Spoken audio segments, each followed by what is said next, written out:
Okay,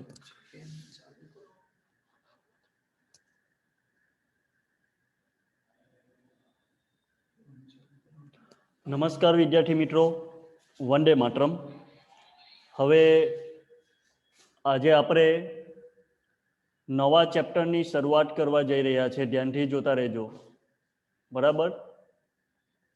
વિદ્યાર્થી મિત્રો, આજના પીરિયડમાં આપણે અગત્યનું ચેપ્ટર આપણે જોવા જઈ રહ્યા છે, જેનું નામ છે પાઘડીનું મૂલ્યાંકન, ચેપ્ટર નંબર 3. બરાબર વિદ્યાર્થી મિત્રો, આની અંદર ખાસ તમારે ધ્યાનમાં રાખવાની એ બાબતો છે કે આ ચેપ્ટરમાંથી કુલ કેટલા માર્ક્સનું પૂછાય છે અને કયા વિભાગમાં પૂછાય છે, આ વસ્તુને તમારે ખાસ ધ્યાનમાં રાખવાનું. ઓકે, તો જોઈએ આપણે એની અંદર.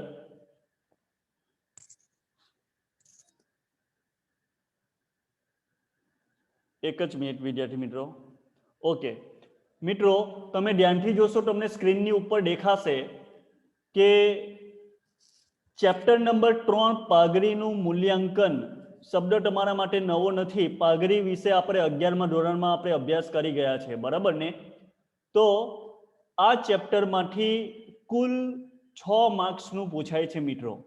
અને આ 6 માર્ક્સ કઈ કઈ રીતે પૂછાય છે તે તમને સ્ક્રીન ઉપર દેખાઈ રહ્યા છે, બરાબર? વિભાગ એ ની અંદર 1 માર્ક્સનો MCQ પૂછાશે મિત્રો. વિભાગ બી ની અંદર 1 માર્ક્સનો પ્રશ્ન પૂછાશે, એક વાક્યમાં જવાબ આપો. આ રીતનો એક પ્રશ્ન હશે જે એક વાક્યમાં જવાબ તમારે આપવાનું થશે.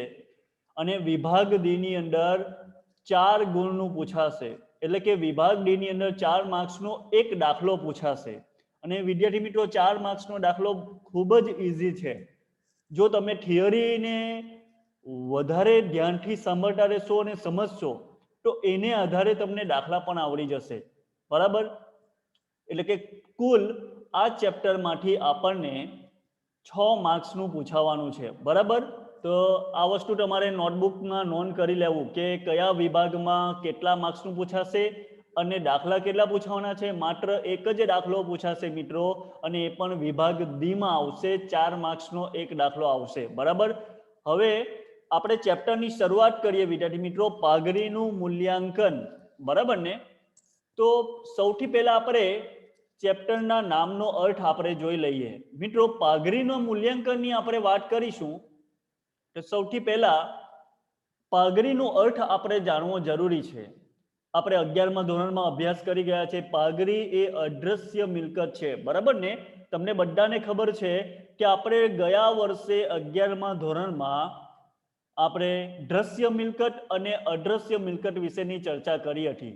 તો દ્રશ્ય મિલકતમાં જમીન, મકાન, યંત્રો, ફર્નિચર, આવી મિલકતોનો આપણે અભ્યાસ કરી ગયા. જે મિલકતોને આપણે જોઈ શકીએ છીએ, સ્પર્શી શકીએ છીએ અને તેનું ભૌતિક અસ્તિત્વ હોય તો તેવી મિલકતને આપણે દ્રશ્ય મિલકત કહીએ છીએ, બરાબર ને? પરંતુ આપણે જે ભણવા જઈ રહ્યા છે તે મિલકતનું નામ છે પાઘડી. અને પાઘડી એ અદ્રશ્ય મિલકત છે મિત્રો. એટલે અદ્રશ્ય મિલકત કોને કહેવાય? કે જે મિલકતને આપણે જોઈ શકતા નથી, સ્પર્શી શકતા નથી અને તેનું ભૌતિક અસ્તિત્વ ન હોય તો તેવી મિલકતને આપણે અદ્રશ્ય મિલકત કહીએ છીએ, બરાબર ને? તો આવી અદ્રશ્ય મિલકત જે પાઘડી છે એ પાઘડીનું મૂલ્યાંકન એવું આપણા ચેપ્ટરનું નામ છે. શું છે? પાઘડીનું મૂલ્યાંકન. તો મૂલ્યાંકન એટલે શું મિત્રો? મૂલ્ય નક્કી કરવું. મૂલ્ય એટલે કે કિંમત નક્કી કરવી. તો કોની કિંમત નક્કી કરવાની છે? પાઘડીની કિંમત નક્કી કરવાની છે. તો વિદ્યાર્થી મિત્રો, તો આખા આ આપણા ચેપ્ટરમાં આપણે પાઘડીની કિંમત શોધવાની રહેશે, બરાબર? હવે આપણે સૌથી પહેલા આપણે જોઈશું પાઘડીનો અર્થ, બરાબર ને? તો પાઘડીનો અર્થ જોઈએ તો પહેલો જ પ્રશ્ન છે જે MCQ અથવા તો વિભાગ બી માં આવી શકે, બંનેની અંદર આવી શકે એવો પ્રશ્ન છે પાઘડીનો અર્થ. તો પાઘડી શું છે મિત્રો? તો પાઘડી એ ધંધાની બજારમાં, શું? પાઘડી એ ધંધાની બજારમાં પ્રતિષ્ઠાનું મૂલ્ય ધરાવતી અથવા તો પ્રતિષ્ઠાનું મૂલ્ય દર્શાવતી અદ્રશ્ય મિલકત છે. કેવી મિલકત છે? અદ્રશ્ય મિલકત છે. અને બોર્ડની એક્ઝામમાં આવો જ એક પ્રશ્ન પૂછાય છે, બરાબર, વિભાગ બી ની અંદર કે પાઘડી એ કેવા પ્રકારની મિલકત છે. એકવાર ફરીથી પ્રશ્ન હું અહીંયા રિપીટ કરીશ મિત્રો કે વિભાગ બી માં 1 માર્ક્સનો પ્રશ્ન કઈ રીતનો આવી શકે કે પાઘડી એ કેવા પ્રકારની મિલકત છે. તો તમને બધાને ખબર પડી ગઈ છે, બરાબર ને, કે પાઘડી એ અદ્રશ્ય મિલકત છે અને બોર્ડની એક્ઝામમાં વિદ્યાર્થીઓ ઘણી વખત આ ભૂલ કરીને આવે છે, કારણ કે પ્રશ્નનો જવાબ બધાને આવડે જ છે કે પાઘડી એ કેવા પ્રકારની મિલકત. તો વિદ્યાર્થીઓ જવાબ લખીને આવે છે કે પાઘડી એ અદ્રશ્ય મિલકત છે, બસ આટલું લખીને આવે છે. પરંતુ મિત્રો આ પ્રશ્નનો જવાબ અધૂરો છે. જ્યારે પણ વિભાગ બી માં આવો પ્રશ્ન પૂછાય તમને કે પાઘડી એ કેવા પ્રકારની મિલકત છે, તો પૂરેપૂરું સેન્ટેન્સ તમારે લખવું પડશે કે પાઘડી એ ધંધાની બજારમાં પ્રતિષ્ઠાનું મૂલ્ય દર્શાવતી અદ્રશ્ય મિલકત છે. આખું વાક્ય તમારે અહીંયા લખવું પડશે, બરાબર. તો મિત્રો અહીંયા શું છે, પાઘડીનો અર્થ આપણે સમજવા જઈ રહ્યા છે, તો ધ્યાનથી જોતા રહેજો કે પાઘડી એ ધંધાની બજારમાં પ્રતિષ્ઠાનું મૂલ્ય દર્શાવતી અદ્રશ્ય મિલકત છે, બરાબર ને. વિદ્યાર્થી મિત્રો શા માટે અદ્રશ્ય મિલકત કહેવામાં આવે છે પાઘડીને, એ પણ આપણે સમજવું પડશે, કારણ કે એને સમજવા માટે તમારે વાક્ય રચના ઉપર ભાર મૂકવો પડશે કે ધંધાની બજારમાં, દરેક ધંધાની બજારમાં પ્રતિષ્ઠા હોય છે. તમને બધાને ખબર હોય, એ નાના કદના ધંધાકીય એકમ હોય કે મોટા કદના ધંધાકીય એકમ, દરેક ધંધાકીય એકમની બજારમાં પ્રતિષ્ઠા હોય છે અને ધંધાની બજારમાં જે પ્રતિષ્ઠા હોય એ પ્રતિષ્ઠાના મૂલ્ય દર્શાવતી અદ્રશ્ય મિલકત એને આપણે પાઘડી તરીકે ઓળખીએ છીએ. તો વિદ્યાર્થી મિત્રો તમે એક વસ્તુ અહીંયા નોટિસ કર્યું હશે કે ધંધાની બજારમાં પ્રતિષ્ઠા, તો પ્રતિષ્ઠાને તમે કોઈ દિવસ જોઈ શકો ખરા? પહેલી વસ્તુ આ તમે ધ્યાનમાં રાખવાનું છે. શું તમે પ્રતિષ્ઠાને જોઈ શકો છો? ના વિદ્યાર્થી મિત્રો, પ્રતિષ્ઠાને તમે જોઈ શકતા નથી, તમે સ્પર્શી શકતા નથી અને તેનું ભૌતિક અસ્તિત્વ પણ હોતું નથી. તો આ પ્રતિષ્ઠાનું મૂલ્ય દર્શાવતી અદ્રશ્ય મિલકતને આપણે પાઘડી કહીએ છીએ, બરાબર ને. એટલે પાઘડી એ કોની સાથે સંબંધ ધરાવે છે? તો પાઘડી એ પ્રતિષ્ઠા મૂલ્ય દર્શાવતી મિલકત છે મિત્રો, યાદ રાખજો. અને પ્રતિષ્ઠાને આપણે જોઈ શકતા નથી, સ્પર્શી શકતા નથી, માટે પાઘડી એ અદ્રશ્ય મિલકત છે, બરાબર. તો તમને પહેલો અર્થ હવે ખ્યાલ આવી ગયો હશે. વિભાગ બી માં આ પ્રશ્ન પૂછાય તો તમે આરામથી લખી શકો એમ છો કે પાઘડી કોને કહી શકાય? તો પાઘડી એ ધંધાની બજારમાં પ્રતિષ્ઠાનું મૂલ્ય દર્શાવતી અથવા પ્રતિષ્ઠાની કિંમત દર્શાવતી અદ્રશ્ય મિલકત છે, બરાબર. મિત્રો તમે જો બજારની અંદર ઘણી બધી કંપનીઓ છે, બજારની અંદર ઘણા બધા નાના મોટા ધંધાકીય એકમ છે, દરેકને પોતપોતાની પ્રતિષ્ઠા હોય છે. રિલાયન્સ કંપની હોય તો રિલાયન્સ કંપની પણ પોતાની પ્રતિષ્ઠા ધરાવતી હોય છે, બરાબર ને. તો રિલાયન્સ કંપનીની પ્રતિષ્ઠા અને માઇક્રોમેક્સ કંપનીની પ્રતિષ્ઠા શું બંનેની એક સરખી હશે? ના. ટાટા કંપનીની પ્રતિષ્ઠા પણ શું સરખી હશે? નહીં. એટલે દરેક ધંધાકીય એકમની પ્રતિષ્ઠા બજારમાં અલગ અલગ જોવા મળશે તમને, બરાબર ને. તો ધંધાની બજારમાં પ્રતિષ્ઠાની કિંમત પણ અલગ અલગ તમને જોવા મળશે, માટે પાઘડી એ ધંધાની બજારમાં પ્રતિષ્ઠાનું મૂલ્ય દર્શાવતી અદ્રશ્ય મિલકત કહેવાય છે, બરાબર. હવે તમને બધાને ખ્યાલ આવી જશે. હવે બીજો અર્થ આપણે જોવા જઈ રહ્યા છે, ધ્યાનથી જોતા રહેજો કે પાઘડી કોને કહી શકાય. મિત્રો એક વસ્તુ યાદ રાખજો કે જે ધંધાકીય એકમની બજારમાં પ્રતિષ્ઠા વધારે હોય એ ધંધાકીય એકમની નફો કમાવાની ક્ષમતા પણ કેવી હશે? વધારે હશે. જો બીજો અર્થ શું આપવામાં આવ્યો છે? એક જ મિનિટ વિદ્યાર્થી મિત્રો. ઓકે, જોતા રહેજો અહીંયા. જો બીજો અર્થ શું છે કે અપેક્ષિત નફા કરતા. અપેક્ષિત નફા કરતા એટલે શું મિત્રો? અપેક્ષિત નફો એટલે અપેક્ષા મુજબનો નફો, બરાબર ને. તો અપેક્ષિત નફા કરતા વધુ નફો કમાવાની ધંધાની પ્રતિષ્ઠાના મૂલ્યને પાઘડી તરીકે ઓળખવામાં આવે છે. જો બીજી વ્યાખ્યા પણ બહુ સરળ છે કે પાઘડી કોને કહેવામાં આવે? તો મિત્રો જે ધંધાકીય એકમની બજારમાં પ્રતિષ્ઠા વધારે હોય, બરાબર, જે ધંધાકીય એકમની પ્રતિષ્ઠા વધારે હોય તો તે ધંધાકીય એકમ અપેક્ષા કરતા વધારે નફો કમાય છે. બજારની અંદર ઘણા બધા એવા ધંધાકીય એકમ છે કે જે અપેક્ષા કરતા વધારે નફો કમાઈ શકે છે. શા માટે? શા માટે ધંધાકીય એકમ અપેક્ષા કરતા વધુ નફો કમાય છે? તો એ ધંધાની બજારમાં પ્રતિષ્ઠાને કારણે વધુ નફો કમાય છે. દાખલા તરીકે આપણે બજારમાં એક ઉદાહરણ લઈએ, કામરેજનું જ આપણે એક ઉદાહરણ લઈએ તો કામરેજમાં બધાએ નામ સાંભળ્યું હશે, મનપસંદ વડાપાઉંનું નામ સાંભળ્યું હશે, બરાબર ને? અને બધાએ ખાધું પણ હશે, બરાબર? તો વિદ્યાર્થી મિત્રો તમે ધ્યાનથી સાંભળતા રહેજો. તો એક બાજુ મનપસંદ વડાપાઉંનો ધંધો છે ચાલતો, બરાબર ને? અને બીજી બાજુ એક સામાન્ય વડાપાઉંનો ધંધો ચાલતો છે. હવે તમે બધાએ વિચારવાનું છે કે બંનેમાંથી પ્રતિષ્ઠા કોની વધારે? તો સ્વાભાવિક વસ્તુ છે, તમારા મોઢે નામ આવી જશે કે સામાન્ય વડાપાઉંનો દુકાન છે અથવા ધંધો છે એના કરતા મનપસંદ વડાપાઉંનો ધંધાની પ્રતિષ્ઠા બજારમાં, કામરેજના બજારમાં વધારે છે. તો સ્વાભાવિક વસ્તુ છે કે મનપસંદ વડાપાઉંના ધંધાની પ્રતિષ્ઠા વધારે હોવાથી એની નફો કમાવાની ક્ષમતા પણ કેવી હશે? વધારે હશે. અને ઘણી વખત અપેક્ષા કરતા નફો પણ કેવો મળશે? એને વધારે મળશે. તો શા માટે અપેક્ષા કરતા વધારે નફો મળે છે? કારણ કે એ ધંધાની પ્રતિષ્ઠા બજારમાં વધારે છે, બરાબર ને? એટલા માટે આ વ્યાખ્યા બહુ અગત્યની છે. તો ધ્યાનથી જો, બીજી વ્યાખ્યા બહુ ઈઝી છે કે અપેક્ષિત નફા કરતા, શું લખ્યું છે મિત્રો? અપેક્ષિત નફા કરતા વધુ નફો કમાવવાની, એટલે કે અપેક્ષા મુજબના નફા કરતા વધુ નફો કમાવાની ધંધાની પ્રતિષ્ઠાના મૂલ્યને, કોને? ધંધાની પ્રતિષ્ઠાના મૂલ્યને પાઘડી તરીકે ઓળખવામાં આવે છે. દાખલા તરીકે મનપસંદ વડાપાઉં વાળાએ અપેક્ષા રાખી છે કે આ મહિને 5 લાખ રૂપિયાનો નફો થશે, બરાબર? પરંતુ મહિનાના અંતે એને 5 લાખની જગ્યાએ 6 લાખ રૂપિયા નફો થઈ જાય છે. તો આનો અર્થ શું થયો મિત્રો? કે આ મનપસંદ વડાપાઉંનો જે ધંધો છે એ ધંધો કરનાર વ્યક્તિને એના અપેક્ષા કરતા વધુ નફો મળે છે, 1 લાખ રૂપિયા વધારે નફો મળે છે. તો શા માટે એને વધારે નફો મળે છે મિત્રો? કારણ કે એ ધંધાની બજારમાં પ્રતિષ્ઠા વધારે છે. તો શું વિદ્યાર્થી મિત્રો મનપસંદ વડાપાઉંનો જે ધંધો કરતી વ્યક્તિ છે એ ધંધાની પ્રતિષ્ઠાને તમે જોઈ શકો છો? ના, ધંધાની પ્રતિષ્ઠાને આપણે જોઈ શકતા નથી, એને સ્પર્શી શકતા નથી, બરાબર ને? તો હવે જે પ્રતિષ્ઠા મૂલ્ય ધરાવતી મિલકત છે તેને આપણે પાઘડી તરીકે ઓળખીએ છીએ, બરાબર? તો સ્વાભાવિક વસ્તુ છે એ અદ્રશ્ય મિલકત છે, બરાબર? તો હવે આ બે વ્યાખ્યા આપણે જોઈ ગયા છે. તો બે વ્યાખ્યા તમને હવે બધાને સમજ પડી ગઈ હશે વિદ્યાર્થી મિત્રો, બરાબર? તો બંને વ્યાખ્યા કઈ કઈ છે? પહેલી વ્યાખ્યા, બંને વ્યાખ્યા બોર્ડની એક્ઝામમાં પૂછાય છે વિભાગ બી ની અંદર, અને પહેલી વ્યાખ્યા તો MCQ માં પણ પૂછાય છે. એટલે તમારે સાથે વિભાગ એ અને વિભાગ બી ના પ્રશ્નો તૈયાર કરતા જવાનું છે. તો પહેલો જ અર્થ તમારે યાદ રાખવાનો કે પાઘડી શું છે?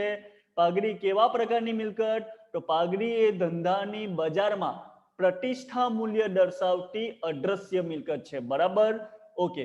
બીજી વ્યાખ્યા શું છે મિત્રો? કે અપેક્ષિત નફા કરતા વધુ નફો કમાવવાની. કેવા નફા? અપેક્ષા પ્રમાણેના નફા કરતા વધુ નફો કમાવવાની ધંધાની પ્રતિષ્ઠાના મૂલ્યને પાઘડી તરીકે ઓળખવામાં આવે છે. જો વાક્ય રચના શું છે? પાઘડી કોને કહેવામાં આવે છે? તો અહીંયા વાક્ય રચના છે આપેલું, જો કઈ કે ધંધાની પ્રતિષ્ઠાના મૂલ્યને પાઘડી કહેવાય. તો ધંધાના પ્રતિષ્ઠાના મૂલ્યને પાઘડી કહેવાય. તો પ્રતિષ્ઠાની આપણે જોઈ શકતા નથી, એને સ્પર્શી શકતા નથી, માટે પાઘડી એ અદ્રશ્ય મિલકત કહેવાય છે, બરાબર? તો આ વ્યાખ્યા તમને હવે બધાને આવડી જશે. હવે આપણે આગળ જોવા જઈ રહ્યા છે વિદ્યાર્થી મિત્રો, ધ્યાનથી જોતા રહેજો. બીજો ટોપિક છે એની સાથેનો જ.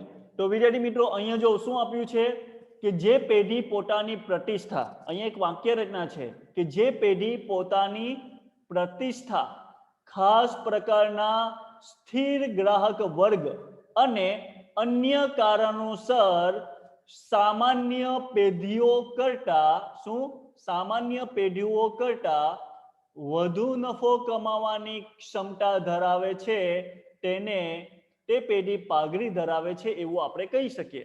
તો એનું ઉદાહરણ આપણે લઈ શકીએ મિત્રો. અહીંયા જો અહીંયા વાક્ય રચના શું લખી છે કે સામાન્ય પેઢીઓ કરતા વધુ નફો કમાવાની ક્ષમતા ધરાવે છે.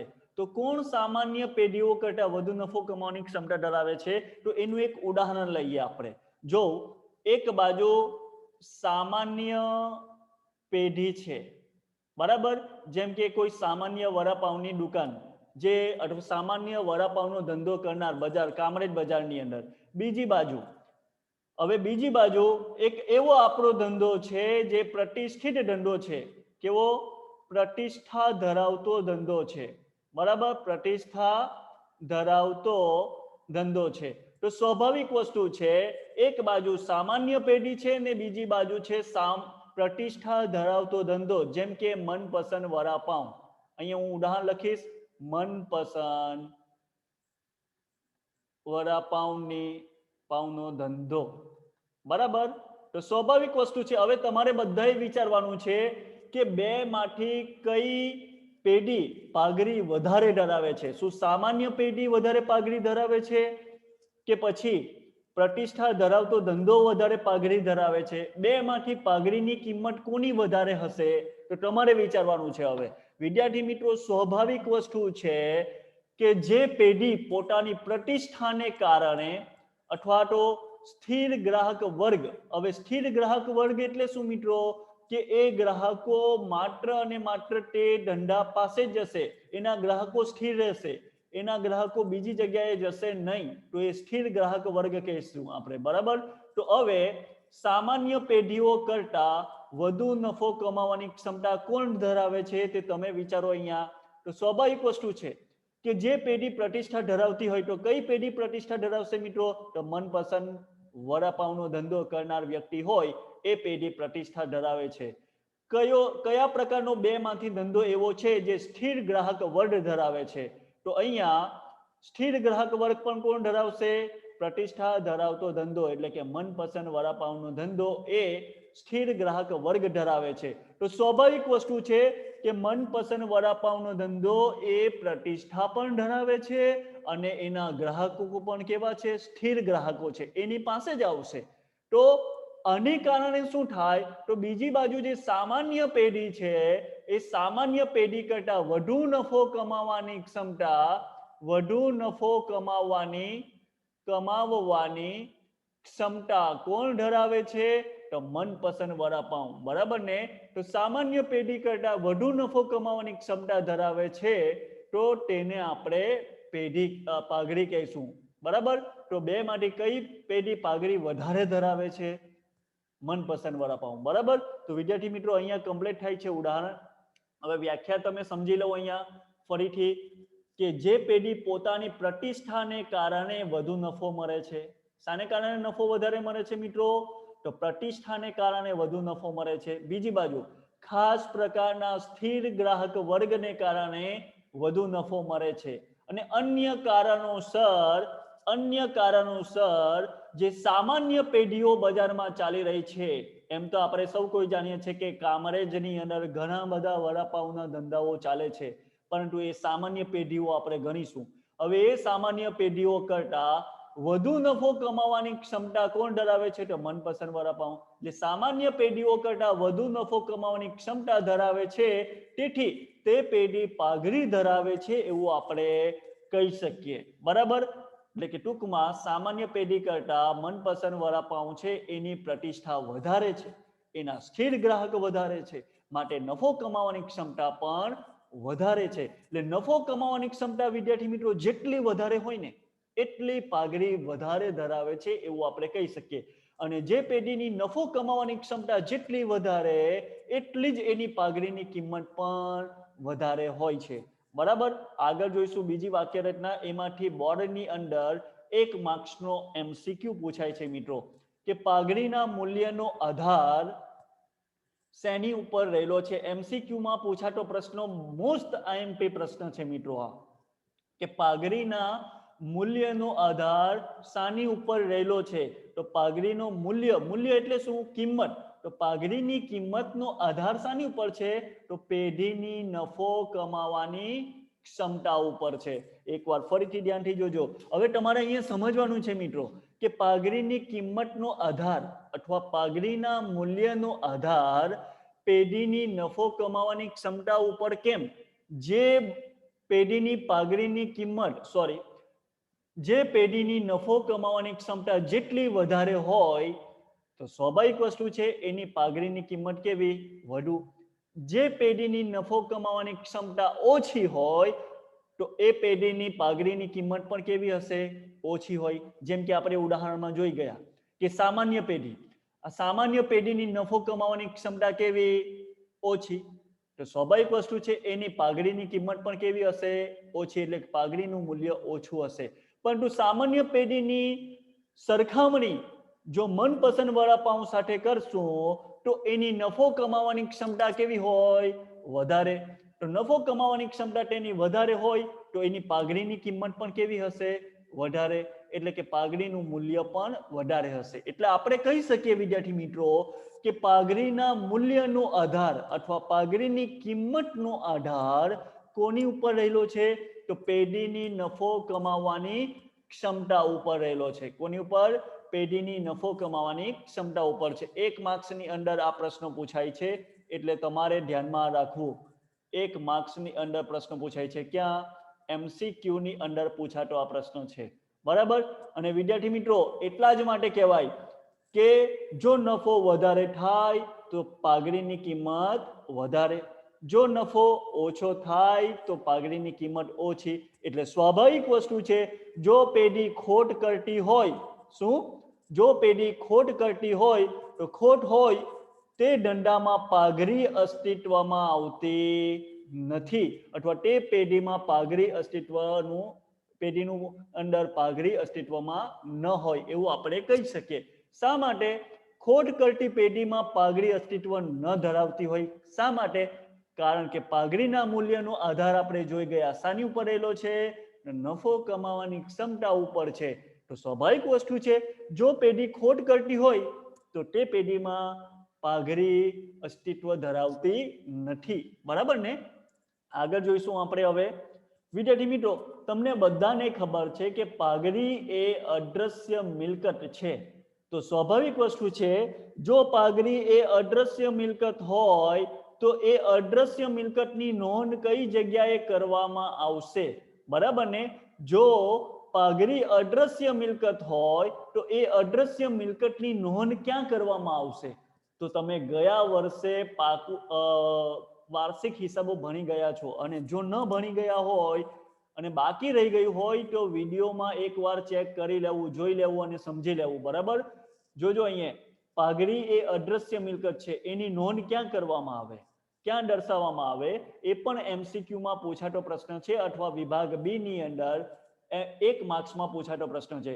પાઘડી એ પાકા સરવૈયામાં, પાઘડી ક્યાં દર્શાવવામાં આવશે મિત્રો? પાકા સરવૈયામાં. કેમ પાકા સરવૈયામાં? તો મિત્રો પાકા સરવૈયાના 2 મહત્વના અંગ બધાને ખબર હોવી જોઈએ. તો પાકા સરવૈયાના 2 મહત્વના અંગ કયા કયા? એક મૂડી દેવા અને બીજું મિલકત લેણા. તો સ્વાભાવિક વસ્તુ છે પાઘડી મિલકત હોવાથી એને મિલકત લેણા બાજુ દર્શાવાશે. એટલે પાઘડી પાકા સરવૈયામાં મિલકત લેણા બાજુ બિન ચાલુ મિલકતના મથાળા હેઠળ અદ્રશ્ય મિલકત તરીકે દર્શાવાય છે, બરાબર. ઓકે, હવે આપણે આગળ વધીશું મિત્રો. હવે આગળનો મુદ્દો છે એમાંથી કેટલાક MCQમાં ને 1 માર્ક્સમાં પૂછાતા પ્રશ્નો છે, એટલે ધ્યાન રાખજો. કયો મુદ્દો છે? પાઘડીના મૂલ્યાંકનને અસર કરતા પરિબળો. એટલે શું વિદ્યાર્થી મિત્રો? પાઘડીના મૂલ્યાંકન એટલે કે પાઘડીની કિંમતને અસર કરતા પરિબળો. આ અસર કરતા પરિબળો એવા પ્રકારના છે મિત્રો કે જેને કારણે પાઘડીની કિંમત ક્યાં તો વધી જશે, ક્યાં તો પાઘડીની કિંમત ઘટી જશે. એકવાર ફરીથી રિપીટ કરીશ મિત્રો કે પાઘડીના મૂલ્યાંકનને અસર કરતા પરિબળ એટલે શું? તો પાઘડીના મૂલ્યાંકનને અસર કરતા પરિબળો એટલે એવા પરિબળો છે કે જેનાથી પાઘડીની મૂલ્યાંકન એટલે કે પાઘડીની કિંમતમાં ક્યાં તો વધારો થઈ જાય, ક્યાં તો પાઘડીની કિંમતમાં ઘટાડો થઈ જશે. તો પહેલું પરિબળ કયું છે? ધંધાનું સ્વરૂપ. મિત્રો ગયા વર્ષે BA માં તમે અભ્યાસ કરી ગયા છો કે ધંધાના જુદા જુદા સ્વરૂપો છે, જેમ કે વૈયક્તિક, શું?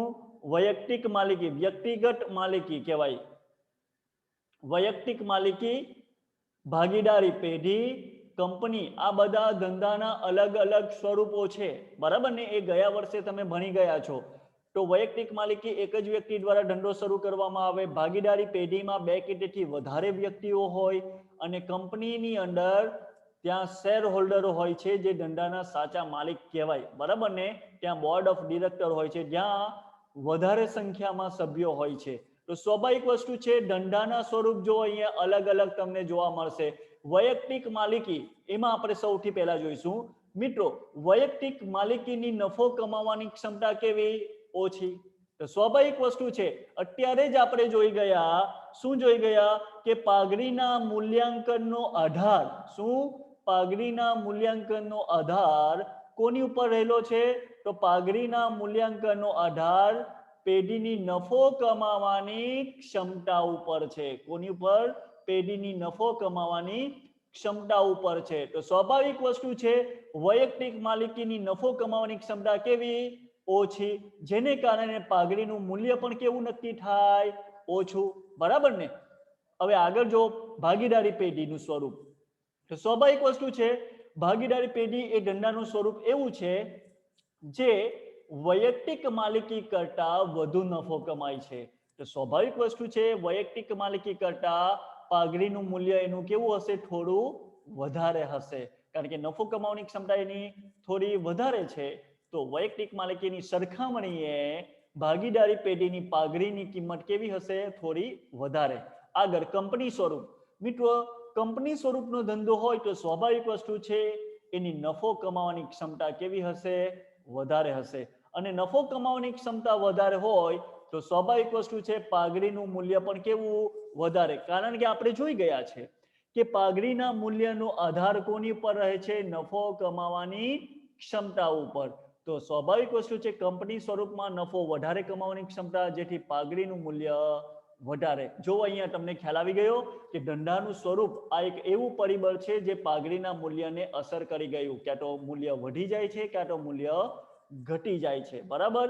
આગળ જોઈશું બીજું સ્વરૂપ કયું છે? ધંધાનું સ્તર. મિત્રો ધંધાનું સ્તર, ધંધો મુખ્ય અથવા તો મોકાના સ્તરે સ્થાપવામાં આવે.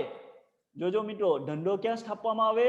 મોકાના સ્થાન પર અથવા તો મુખ્ય સ્તરે સ્થાપવામાં આવે તો ગ્રાહકોની સંખ્યા વધશે. ગ્રાહકોની સંખ્યા વધે તો નફો વધે, એટલે કે કમાણી વધે, અને જેટલો નફો વધે એટલી પાઘડીની કિંમત વધારે. પરંતુ એની સરખામણી, માનો કે તમે ધંધો મોકાના સ્તરે સ્થાપતા નથી અથવા તો મુખ્ય સ્તરે સ્થાપતા નથી, તો તેવા સંજોગોમાં શું થશે મિત્રો? જો તમે ધંધો મુખ્ય સ્તરે નહીં સ્થાપશો અને ગમે ત્યાં સ્થાપી કાઢશો તો ગ્રાહકોની સંખ્યા તમારી ઘટશે, નફો ઘટે, કમાણી ઘટશે, જેથી પાઘડીની કિંમતમાં પણ ઘટાડો જોવા મળશે. માનો કે મનપસંદ વડાપાઉં, આપણે ઉદાહરણ જ લેવાનું છે આજે. તો મનપસંદ વડાપાઉં એ મુખ્ય સ્તરે છે, મોકાના સ્તરે સ્થાપવામાં આવ્યું છે, જેથી એની ગ્રાહકોની સંખ્યા વધારે છે, એની કમાણી એટલે કે નફો વધારે છે, અને નફો વધારે એટલે પાઘડીની કિંમત પણ વધારે છે. બરાબર. તમે ગમે તેવા સ્તરે મુખ્ય સ્તરે નહીં સ્થાપશો તો ગ્રાહકોની સંખ્યા ઘટશે, કમાણી ઘટશે અને પાઘડીની કિંમતમાં ઘટાડો આવશે. ઓકે.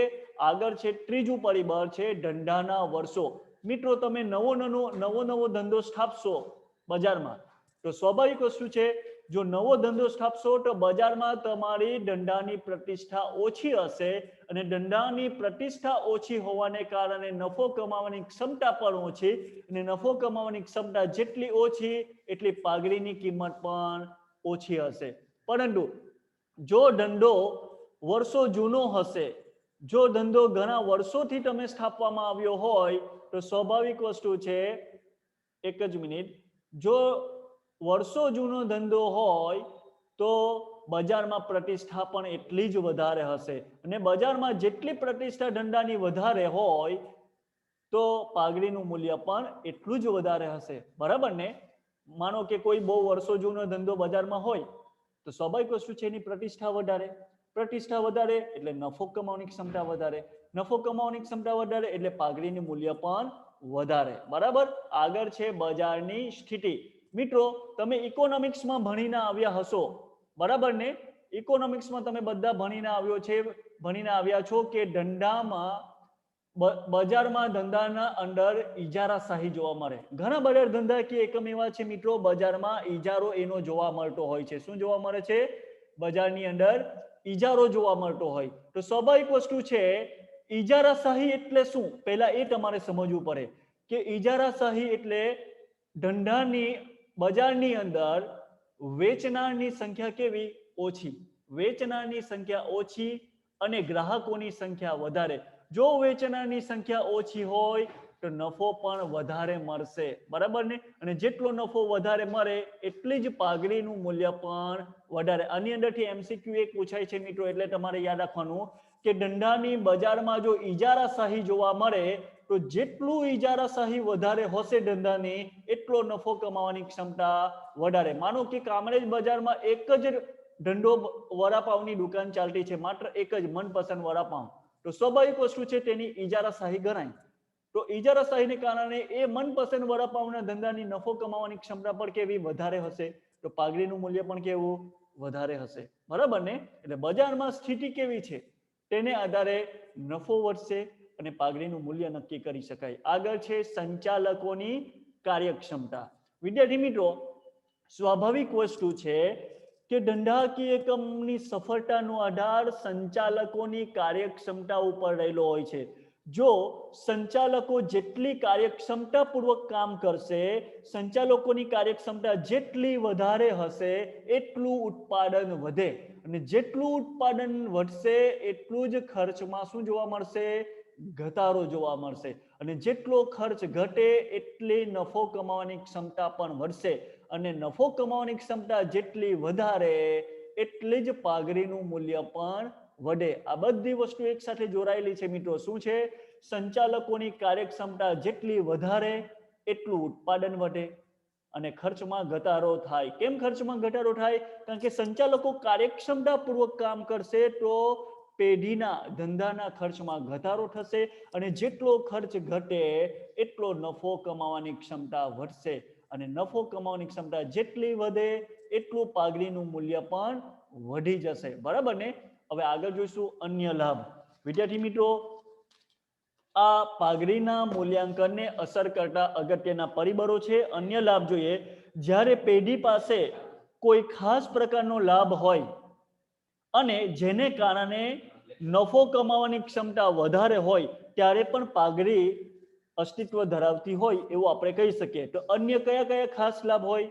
મિત્રો, ઘણા બધા ધંધાકીય એકમ એવા છે, ઘણી બધી પેઢી એવી છે કે તેની પાસે લાયસન્સ ધરાવતી પેઢી હોય, કોઈ પેટર્ન ધરાવતી પેઢી હોય, કોઈ ટ્રેડમાર્ક ધરાવતી પેઢી હોય. ટૂંકમાં જો પેઢી પાસે લાયસન્સ, પેટર્ન કે પછી ટ્રેડમાર્ક હોય તો આવી પેઢી વધુ નફો કમાઈ શકે છે. એટલે કે સામાન્ય પેઢીઓ કરતા લાયસન્સ, પેટર્ન કે ટ્રેડમાર્ક ધરાવતી જે પેઢીઓ છે એ સામાન્ય પેઢીઓ કરતા વધુ નફો મેળવી શકે છે, અને જેટલો નફો વધારે મેળવી શકે એટલી જ પાઘડીનું મૂલ્ય પણ વધશે, બરાબર ને?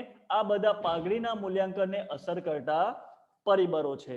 હવે આપણે જોઈશું પાઘડીના મૂલ્યાંકનની જરૂરિયાત શા માટે પડી. તો વિદ્યાર્થી મિત્રો, પાઘડીની કિંમત નક્કી કરવાની જરૂર શા માટે પડી? તો એના કારણો નીચે પ્રમાણે છે, જે વિભાગ બી માં MCQ તરીકે આવી શકે. પહેલું કારણ શું છે? તો વર્તમાન ભાગીદારો એટલે કે ચાલુ ભાગીદારો આને કહેવાય, કે વર્તમાન ભાગીદારોના નફા નુકસાનના પ્રમાણમાં શું થાય? ફેરફાર થાય. નફા નુકસાનનું પ્રમાણમાં ફેરફાર થાય તો તેવા સંજોગોમાં પાઘડીના મૂલ્યાંકનની જરૂરિયાત ઉદ્ભવે છે. કારણ નંબર 1 શું છે મિત્રો? કે વર્તમાન ભાગીદારો, જે વર્તમાન ભાગીદારો છે તેમના નફા નુકસાનના પ્રમાણમાં શું થાય? ફેરફાર થાય. જેમ કે માનો કે A, B અને C આ 3 ભાગીદારો છે, તો આ 3 ભાગીદારો વચ્ચે સરખે હિસ્સે નફો નુકસાન વહેંચતા હતા, પરંતુ ભવિષ્યની અંદર 3:2:1 ના પ્રમાણમાં નફો નુકસાન વહેંચવાનું એ લોકો નક્કી કરે છે. તો આ શું થયું કહેવાય? નફા નુકસાન ફાળવણીના પ્રમાણમાં ફેરફાર થયો કહેવાય. તો વર્તમાન ભાગીદારો કયા કયા છે? A, B અને C. તો એમનું નફા નુકસાનનું પ્રમાણ 1:1:1 હતું, તેની જગ્યાએ 3:2:1 નક્કી થયું. તો એ ફેરફાર થવાને કારણે પાઘડીનું મૂલ્યાંકન કરવું પડે. બીજું, વર્તમાન ભાગીદારોમાંથી કોઈ ભાગીદાર પ્રવેશે, નવો ભાગીદાર પ્રવેશે, દાખલા તરીકે D નામનો ભાગીદાર નવો પ્રવેશે, ત્યારે પાઘડીનું મૂલ્યાંકન કરવું પડે. કોઈ ભાગીદાર મૃત્યુ પામે અથવા નિવૃત્ત થાય, આ ભાગીદારોમાંથી એ ભાગીદાર માનો કે મૃત્યુ પામે અથવા નિવૃત્ત થાય, ત્યારે પાઘડીનું મૂલ્યાંકન કરવું પડે. ત્યારબાદ છે ભાગીદારી પેઢીનું કંપનીમાં રૂપાંતર થાય ત્યારે મિત્રો ઘણી બધી વસ્તુ આપણે જોઈ ગયા કે જ્યારે કોઈ વૈયક્તિક માલિકી હોય એનું ભાગીદારી પેઢીમાં રૂપાંતર થાય અને ભાગીદારી પેઢીનું કંપનીમાં રૂપાંતર થાય ત્યારે પાઘડીનું મૂલ્યાંકન કરવું પડે. તે ઉપરાંત બે જુદી જુદી પેઢી હોય એ બે જુદી જુદી પેઢીનું સંયોજન કરવામાં આવે તો ત્યારે પણ પાઘડીનું મૂલ્યાંકન થાય. દાખલા તરીકે એક બાજુ મનપસંદ વડાપાવની દુકાનવાળો છે, મનપસંદનો ધંધો કરનાર વ્યક્તિ છે અને બીજી સામાન્ય પેઢી છે, તો એ બંને વચ્ચે સંયોજન